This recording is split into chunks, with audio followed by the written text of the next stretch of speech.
Simona Halep torpedoed Serena Williams' latest bid to capture the Wimbledon Women's 24th Grand Slam Saturday, July 13, where she stormed to a sensational victory in a 56-minute match. The 27-year-old Romanian captured her first Wimbledon after defeating 37-year-old Williams, who was a 7-time Wimbledon champion.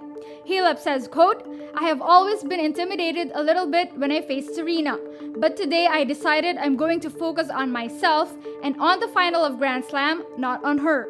In the men's final, Novak Djokovic shattered Roger Federer's bid to become the oldest Grand Slam champion. Djokovic is the first man in 71 years to win the title from match points down. Djokovic says, quote, "Unfortunately, in this type of match, someone has to lose. It is quite unreal to be 2 match points down to come back and strange to play a tiebreak at 12-12.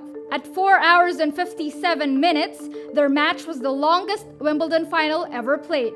Federer says he could not believe he had let slip 2 match points, which would have won him his 9th Wimbledon title.